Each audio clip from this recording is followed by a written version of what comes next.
외로워서요. 그럼 이리 와요. 62살 23년 만에 여자의 체온을 느꼈습니다.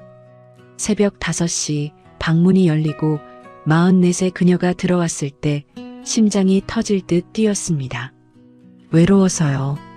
그 한마디에 저는 떨리는 손으로 이불을 들어 올렸습니다. 따뜻한 몸이 제 품으로 들어왔습니다. 입술이 맞닿는 순간 손이 떨렸습니다. 오랜만에 느껴보는 부드러운 피부, 달콤한 숨결, 겹쳐지는 체온. 옷이 하나씩 벗겨지고 서로의 살결이 맞닿았습니다. 철수 씨, 그녀가 제 이름을 부르는 소리에 이성이 녹아내렸습니다. 거친 숨소리와 땀, 흐트러진 이불 속에서 우리는 해가 뜰 때까지 서로를 확인했습니다. 23년 동안 닫아뒀던 제 욕망이 그날 밤 완전히 깨어났습니다. 지금도 그날 새벽을 떠올리면 온몸이 떨립니다. 안녕하세요. 사연 진품명품 제작자 고우리입니다. 사연 시작에 앞서 좋아요와 구독 꼭 부탁드립니다. 감사합니다. 저는 올해 62입니다. 지방 도시에서 택시 운전을 하며 살아갑니다. 벌써 20년째 핸들을 잡고 있습니다. 젊은 시절엔 달랐습니다. 공장에서 일했고 아내와 어린 아들이 있었습니다. 행복했던 시절이었습니다. 그런데 39이 되던 해 아내가 세상을 떠났습니다. 교통사고였습니다. 갑자기 찾아온 이별이었습니다. 그때 아들은 겨우 8살이었습니다. 장례를 치르고 나니 앞이 깜깜했습니다. 어떻게 아이를 키워야 할지 막막했습니다. 주변에서 재혼하라는 말도 많이 들었습니다. 아이 키우려면 엄마가 필요하지 않겠어? 혼자 어떻게 키우려고? 하지만 저는 거부했습니다. 아내를 잊을 수 없었고 다른 여자를 생각할 여유도 없었습니다. 오직 아들만 바라보며 살았습니다. 공장 일을 그만두고 택시 운전을 시작한 것도 그때였습니다. 시간이 자유로워 아이 학교 일정에 맞출 수 있었거든요. 아침에 아들 밥 챙겨주고 학교 보내고 낮에 일하고 저녁에 퇴근해서 또 밥 챙겨주고 그렇게 23년을 살았습니다. 아들은 잘 자라줬습니다. 대학도 갔고 취직도 했고 지금은 서울에서 직장 생활을 합니다. 3년 전에 독립했습니다. 아빠, 이제 아빠도 아빠 인생 사세요. 아들이 떠나던 날 그렇게 말했습니다. 괜찮다. 아빠는 이렇게 사는 게 편하다. 거짓말이었습니다. 아들이 떠나고 나니 집이 너무 조용했습니다. 2층짜리 작은 주택이 텅 빈 것처럼 느껴졌습니다. 하지만 어쩌겠습니까? 이미 60을 넘긴 나이에 새로운 삶을 시작할 용기는 없었습니다. 그렇게 또 3년을 살았습니다. 택시를 몰고 집에 가고 혼자 밥 먹고 자고 반복되는 일상이었습니다. 그러던 어느 날이었습니다. 2024년 6월 중순쯤이었을 겁니다. 오후 4시쯤 시내 한복판에서 손님을 태웠습니다. 여자 손님이었습니다. 어디로 모실까요? 은행이요.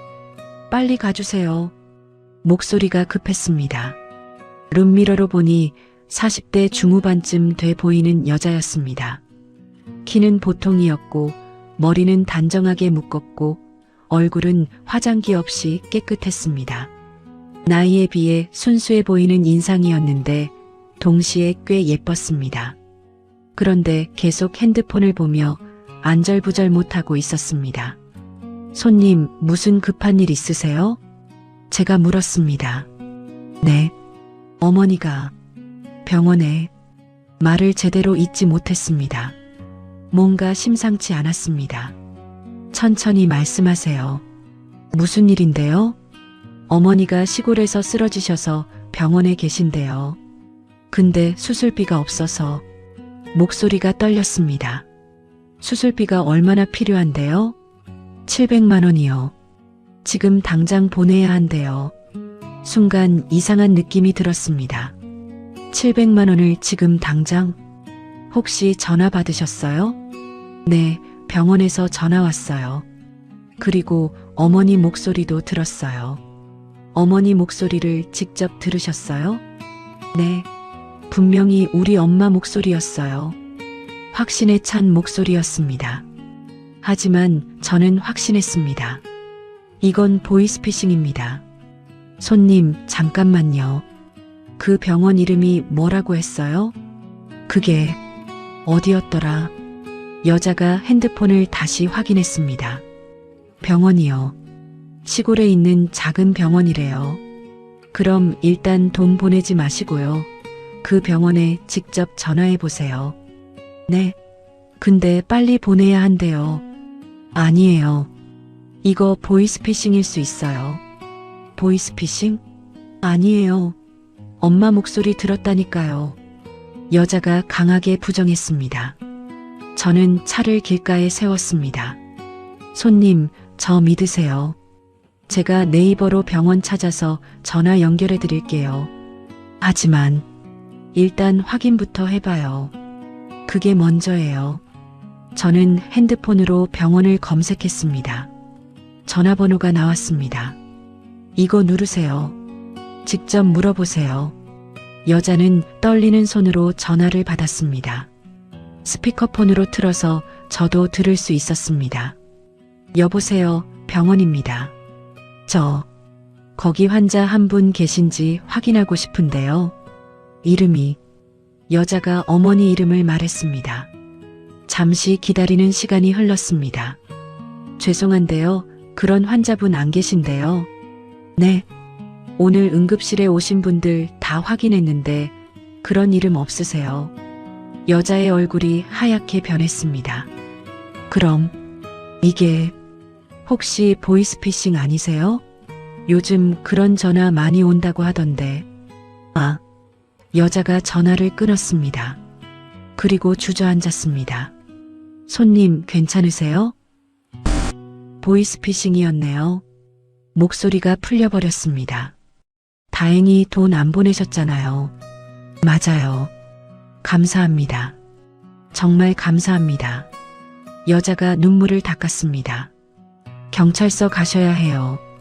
신고하셔야죠. 네. 그래야겠죠. 저는 가까운 경찰서로 차를 몰았습니다. 경찰서에 도착해서 여자를 내려드렸습니다.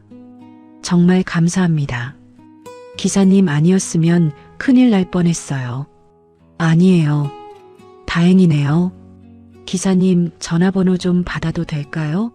나중에 꼭 인사드리고 싶어요. 여자가 핸드폰을 꺼냈습니다. 저는 번호를 알려줬습니다. 조심히 들어가세요. 네, 정말 감사합니다. 여자가 깊이 인사하고 경찰서 안으로 들어갔습니다. 저는 다시 택시를 몰았습니다. 마음 한편이 뿌듯했습니다. 사람 하나 구했구나 싶었습니다. 3일이 지났습니다. 저녁 7시쯤 핸드폰이 울렸습니다. 모르는 번호였습니다. 여보세요? 기사님, 저 그때 보이스피싱 당할 뻔했던 사람이에요. 밝은 목소리였습니다. 아, 네. 그때 그분이시군요. 정말 감사했어요. 기사님 덕분에 큰일 안 당했어요. 다행이네요. 그래서요, 기사님께 밥이라도 한 끼 대접하고 싶어요. 시간 되세요? 조금 망설였습니다. 하지만 거절할 이유도 없었습니다. 그럼 저녁에 뵐까요? 네, 좋아요. 어디서 만날까요? 약속을 잡았습니다. 저녁 8시 시내 한 식당에서 만났습니다. 여자는 깔끔한 옷을 입고 나왔습니다. 택시에서 봤을 때보다 더 예뻐 보였습니다. 기사님, 여기요. 손을 흔들었습니다. 안녕하세요. 앉으세요. 뭐 드시고 싶으세요? 편하게 주문하세요. 고깃집이었습니다. 삼겹살과 목살을 주문했습니다. 제 소개를 해야겠네요. 저는 김미숙이라고 해요. 44이에요. 저는 박철수입니다. 62이고요. 62? 그렇게 안 보이시는데요. 나이가 숨겨지나요? 고기가 나왔습니다. 구우면서 이야기를 나눴습니다. 무슨 일 하세요? 작은 반찬 가게 운영해요. 시장 안에서요. 힘드시겠네요. 뭐, 익숙해져서 괜찮아요. 그것보다 기사님은 택시 운전 얼마나 하셨어요? 20년 됐네요. 오래 하셨네요. 힘드시지 않아요? 이것도 익숙해져서 괜찮습니다. 그렇게 소소한 이야기를 나눴습니다. 고기를 다 먹고 나서 미숙 씨가 말했습니다. 2차 갈까요? 술 한잔하고 싶은데. 좋습니다. 근처 꼬막집으로 갔습니다. 꼬막과 소주를 시켰습니다. 소주잔을 부딪혔습니다. 정말 감사해요. 저 그날 정신이 하나도 없었거든요. 엄마 목소리 들으셨다고 했죠? 네. 진짜 똑같았어요. 어떻게 그렇게 흉내를 내는지. 요즘 AI 기술이 좋아져서 그렇다던데요. 무섭더라고요. 진짜 엄마인 줄 알았어요. 미숙 씨가 소주를 한 잔 들이켰습니다. 그래도 잘 마무리돼서 다행이에요. 제가 말했습니다. 기사님이 아니었으면 700만 원 날렸을 거예요. 생각만 해도 아찔하네요. 우리는 계속 이야기를 나눴습니다. 미숙 씨의 이야기, 제 이야기. 기사님은 가족이 어떻게 되세요? 아들 하나 있는데 독립했어요. 서울에서 일해요. 그럼 혼자 사세요? 네. 아내는 일찍 세상을 떠났고요. 죄송해요. 괜찮아요. 오래됐어요. 혼자 아들 키우신 거예요? 네. 어렸을 때부터요. 대단하세요. 미숙 씨가 진지하게 말했습니다. 미숙 씨는요? 가족은? 저는 노처녀예요. 쓸쓸하게 웃었습니다. 일만 하다 보니 연애할 시간이 없었어요. 몇 번 만나긴 했는데 다 오래 못 갔어요. 요즘은 다들 그래요. 그래도 이 나이에 혼자라는 게 좀 그렇긴 해요. 저도 마찬가지예요. 우리는 서로를 위로했습니다. 소주병이 하나, 둘, 셋. 시간은 빠르게 흘렀습니다. 새벽 2시가 넘었습니다. 둘 다 많이 취했습니다. 미숙 씨, 집에 데려다 드릴게요. 네. 고마워요. 미숙 씨는 제대로 걷지도 못했습니다. 완전히 만취한 상태였습니다. 어디 사세요? 거기. 제대로 대답을 못했습니다. 걱정이 되었습니다. 이 상태로 혼자 보낼 수는 없었습니다. 미숙 씨, 일단 우리 집으로 가요. 거기서 쉬고 내일 집에 가세요. 네. 택시를 불러 우리 집으로 갔습니다. 2층짜리 주택이었습니다. 미숙 씨를 부축해서 안으로 들어갔습니다. 거실에 이불을 깔았습니다. 여기서 자요. 편히 쉬세요. 미숙 씨를 눕혔습니다. 금방 잠들었습니다. 저는 씻고 안방으로 들어갔습니다. 침대에 누웠습니다. 오랜만에 집에 사람이 있으니 이상한 기분이었습니다. 그렇게 잠들었습니다. 새벽 5시쯤이었을 겁니다. 방문이 열리는 소리에 눈을 떴습니다. 미숙 씨가 서 있었습니다. 미숙 씨? 철수 씨? 목소리가 떨렸습니다. 왜요? 뭐 필요한 거 있어요? 아니요. 그냥. 미숙 씨가 침대 쪽으로 걸어왔습니다. 외로워서요. 심장이 빨라졌습니다. 무슨 뜻인지 알 수 있었습니다. 미숙 씨, 안 돼요? 그녀가 물었습니다. 저는 이불을 들어 올렸습니다. 들어오세요. 미숙 씨가 이불 속으로 들어왔습니다. 따뜻한 체온이 느껴졌습니다. 저는 그녀를 안았습니다. 그녀도 저를 안았습니다. 입술이 맞닿았습니다. 23년 만이었습니다. 여자를 안아보는 게 손이 떨렸습니다. 하지만 멈출 수 없었습니다. 그녀의 옷이 하나씩 벗겨졌습니다. 제 옷도 벗겨졌습니다.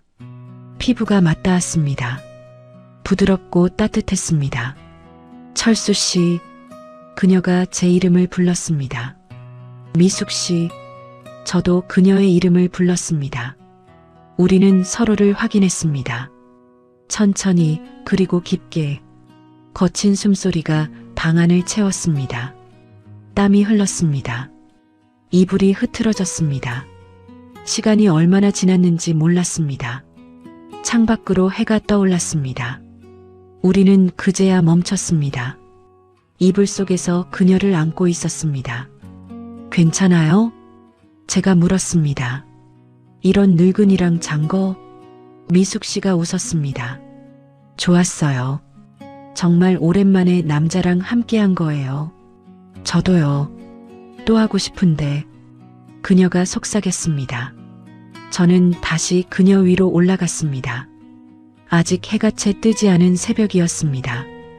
1시간쯤 더 지났을까요? 우리는 그제야 침대에서 일어났습니다. 온몸이 나른했습니다. 하지만 기분은 좋았습니다. 씻고 올게요. 미숙 씨가 욕실로 갔습니다. 저는 부엌으로 가서 아침밥을 준비했습니다.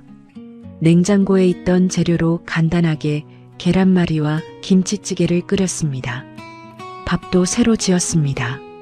미숙 씨가 씻고 나왔습니다. 젖은 머리를 수건으로 말리고 있었습니다. 아침 차렸어요. 먹고 가세요. 고마워요. 상을 차렸습니다. 마주 앉아 밥을 먹었습니다. 맛있어요. 그냥 간단하게 한 건데. 아니에요. 정말 맛있어요. 밥을 다 먹고 미숙 씨가 설거지를 했습니다. 제가 할게요. 아니에요.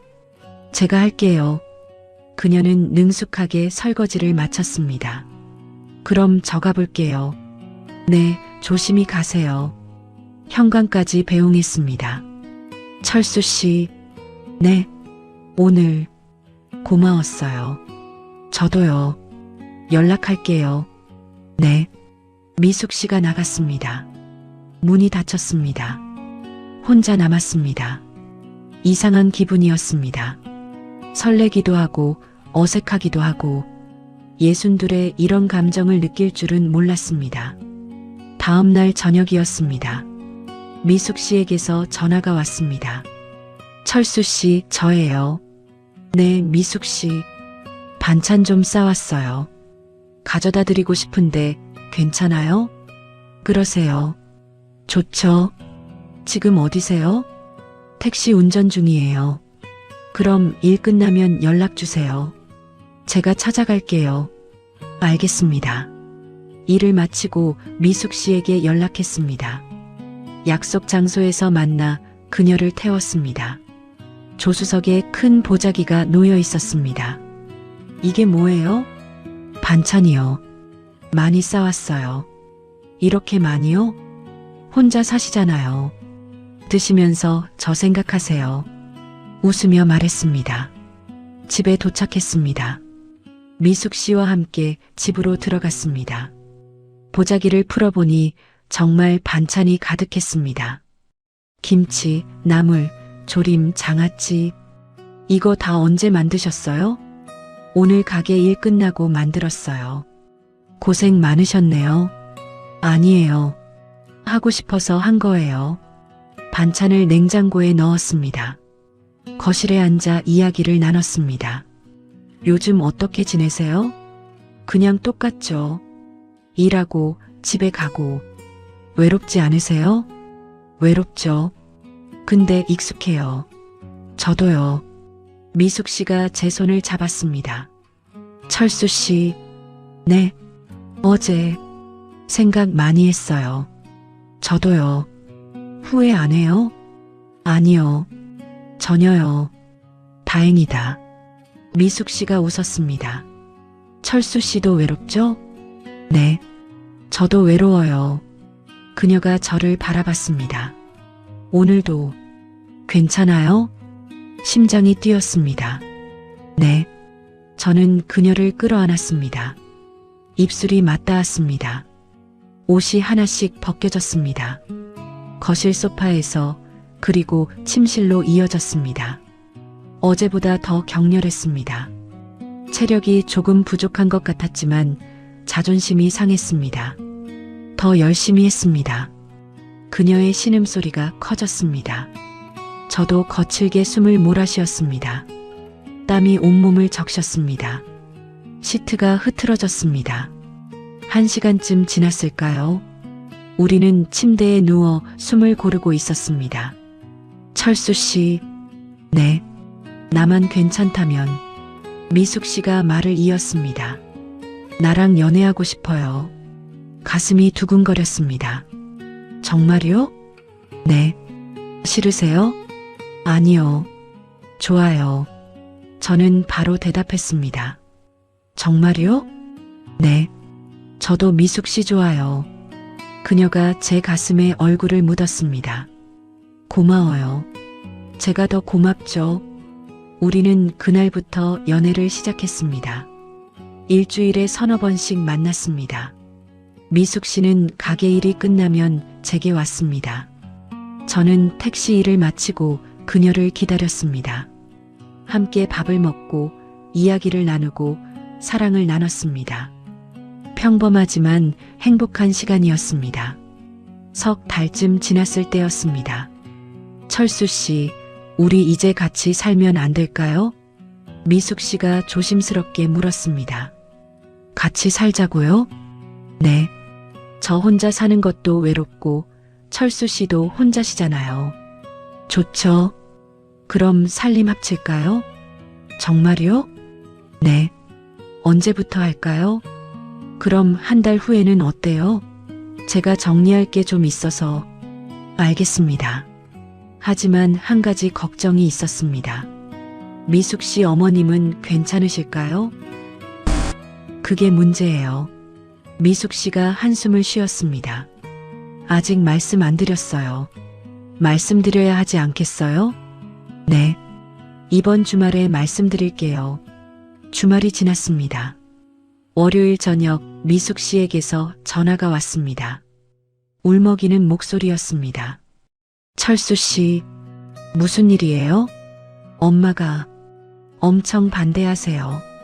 그러실 줄 알았어요. 나이 차이가 너무 많다고, 제가 고생할 거라고. 어머님 말씀이 틀리진 않죠. 근데 전 철수 씨 아니면 싫어요. 미숙 씨, 전 이대로 혼자 늙고 싶지 않아요. 철수 씨랑 같이 살고 싶어요. 목소리에 절박함이 묻어 있었습니다. 제가 어머님 찾아뵐게요. 정말요? 네. 설득해야죠. 다음 주 일요일 미숙 씨 어머니를 만났습니다. 70 중반쯤 되신 것 같았습니다. 어르신, 처음 뵙겠습니다. 박철수라고 합니다. 앉으세요. 냉랭한 목소리였습니다. 딸아이랑 사귀신다고 들었어요. 네. 나이가 어떻게 되시나요? 62입니다. 우리 딸이 44인데 거의 20살 차이네요. 네. 솔직히 말씀드릴게요. 반대예요. 당신이 나쁜 사람이라서가 아니에요. 나이 차이가 문제예요. 알고 있습니다. 당신이 70이면 우리 딸은 50이에요. 당신이 80이면 60이고요. 그때 우리 딸이 혼자 남으면 어쩌려고요? 가슴이 아팠습니다. 어머님 말씀이 맞았습니다. 죄송합니다. 고개를 숙였습니다. 하지만 미숙 씨를 정말 사랑합니다. 제가 살아있는 동안은 최선을 다해 잘 모시겠습니다. 그 말 믿을 수 있을까요? 목숨 걸고 약속드립니다. 어머님이 한숨을 쉬었습니다. 우리 딸이 당신 아니면 안 된대요. 만약 헤어지라고 하면 혼자 늙겠대요. 미숙 씨가 그렇게 말씀하셨어요? 네. 어제 큰 소리까지 쳤어요. 어머님의 눈이 붉어졌습니다. 딸아이가 그렇게까지 말하는데 어쩔 수 없죠. 어머님, 대신 조건이 있어요. 말씀하세요. 우리 딸한테 잘못하면 바로 갈라서는 거예요. 네, 약속드립니다. 그리고 혼인신고는 꼭 하세요. 네, 당연히 하겠습니다. 어머님이 고개를 끄덕였습니다. 믿어볼게요. 감사합니다. 저는 깊이 고개를 숙였습니다. 미숙 씨에게 전화했습니다. 미숙 씨, 어머님이 허락하셨어요. 정말요? 네. 고마워요, 철수 씨. 그녀의 목소리에 기쁨이 넘쳤습니다. 한 달 후 미숙 씨가 이사를 왔습니다. 짐이 많지 않았습니다.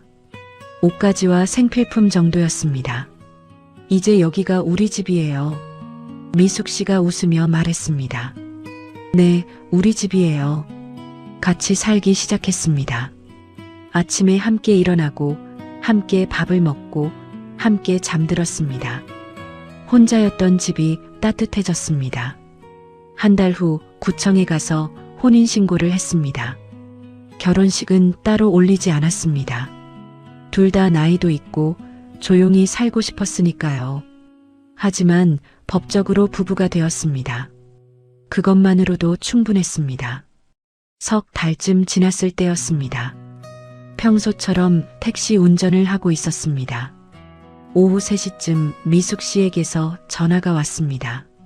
여보, 목소리가 떨리고 있었습니다. 왜 그래요? 무슨 일 있어요? 천천히 말해봐요. 임신했어요. 순간 핸들을 놓칠 뻔했습니다. 뭐라고요? 임신이에요. 방금 산부인과에서 확인했어요. 정말요? 네. 의사 선생님이 노산이라 좀 더 지켜봐야 한대요. 근데 분명히 임신이래요.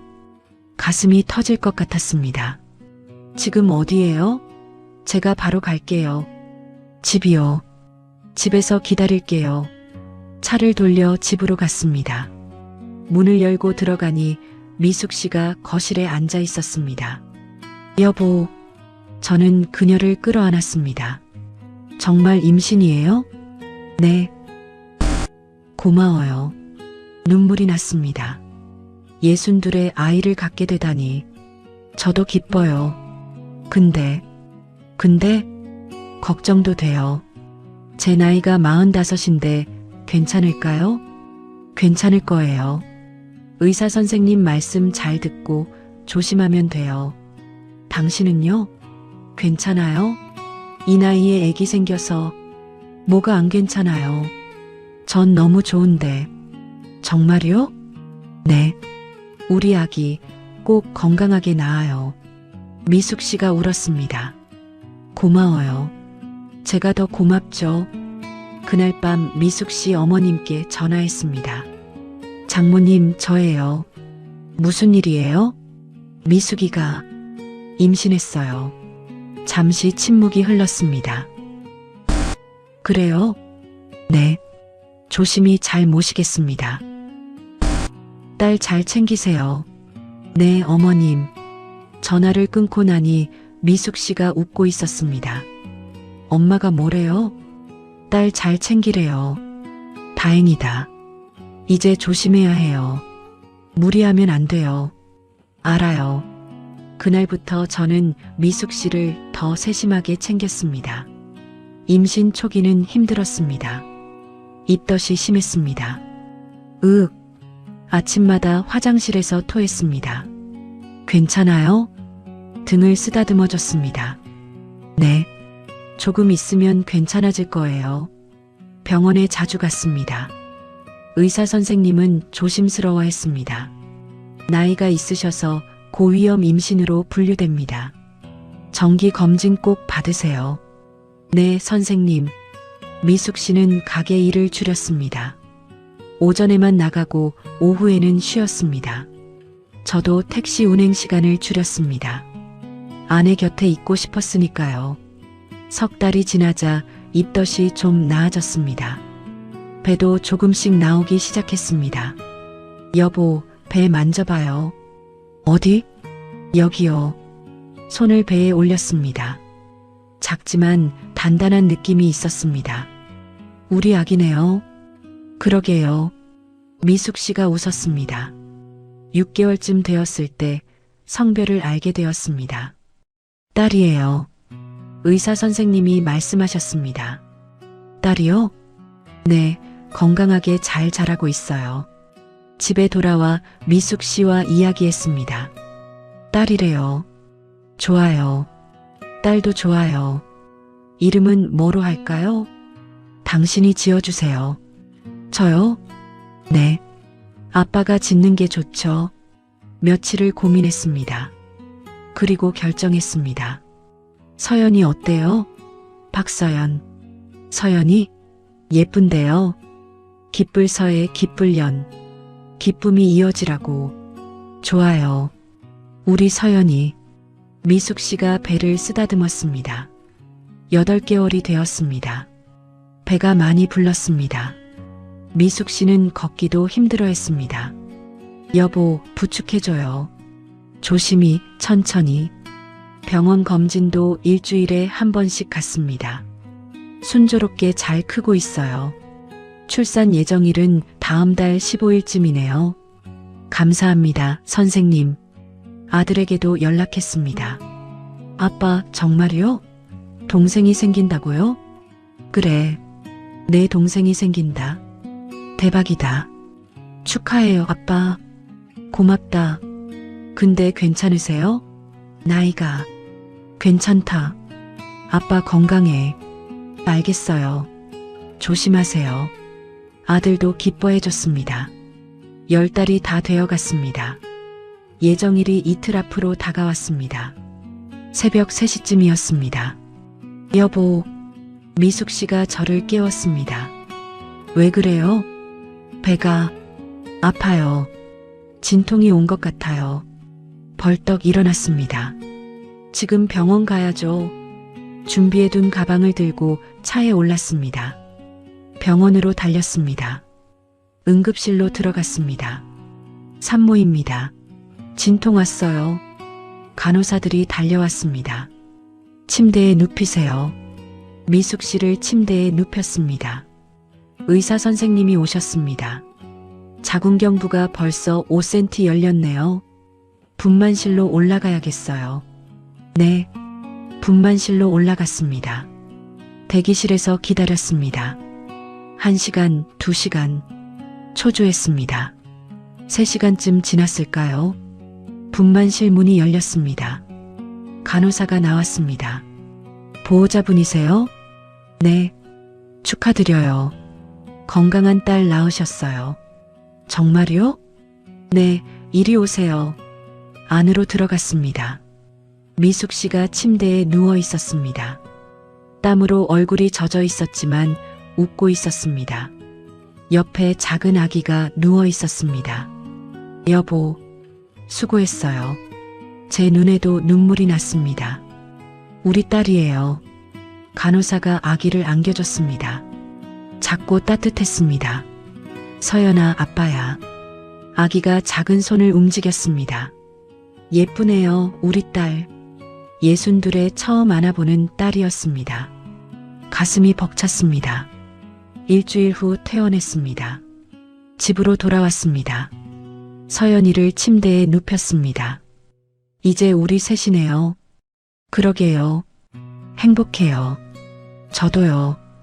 육아는 쉽지 않았습니다. 밤에 잠을 못 잤습니다. 서연이가 2시간마다 깼으니까요. 응애, 응애. 여보, 제가 할게요. 아니에요, 같이 해요. 분유를 타고 기저귀를 갈고 트림을 시키고 반복되는 일이었지만 행복했습니다. 석 달이 지났습니다.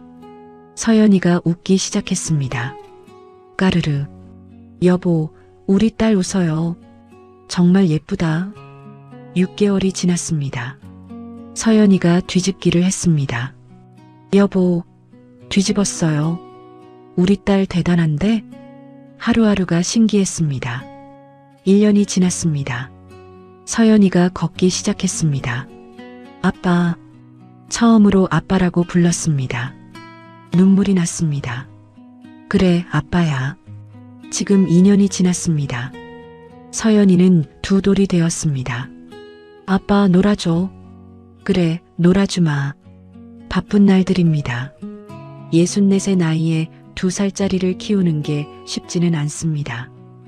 허리도 아프고 체력도 달립니다. 하지만 행복합니다. 어제 동네 친구들을 만났습니다. 철수야, 너 진짜 부럽다.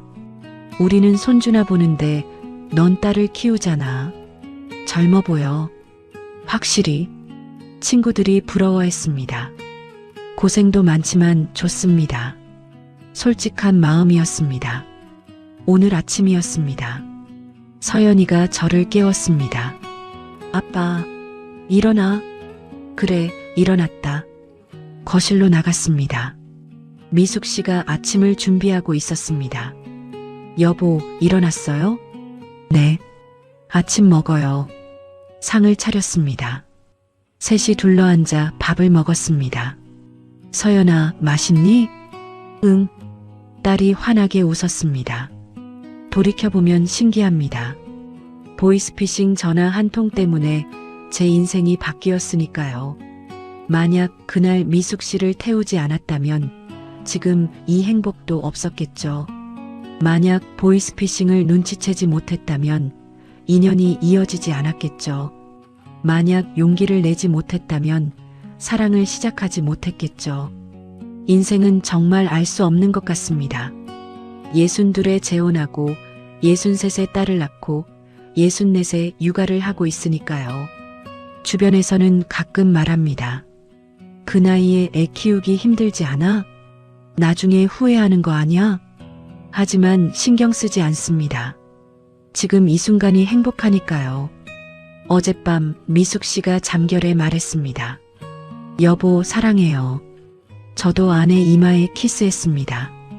나도 사랑해요. 평생 사랑할게요. 창밖으로 달빛이 들어왔습니다. 아내와 딸이 잠든 모습이 평화로웠습니다. 62에 찾은 늦은 사랑이지만 그 어떤 것보다 소중합니다. 앞으로도 이 행복을 지키며 살아가겠습니다. 아내와 딸을 위해, 그리고 저를 믿고 허락해 주신 장모님을 위해. 보이스피싱 전화가 저에게 준 선물, 절대 잊지 않겠습니다. 그것이 62 노총각이었던 제가 할 수 있는 최선의 사랑이니까요. 지금 이 순간 저는 누구보다 바쁘고 행복한 삶을 살아가고 있습니다. 시청해 주셔서 진심으로 감사드립니다. 늘 건강하시고 마음에 평안이 가득하시길 바랍니다.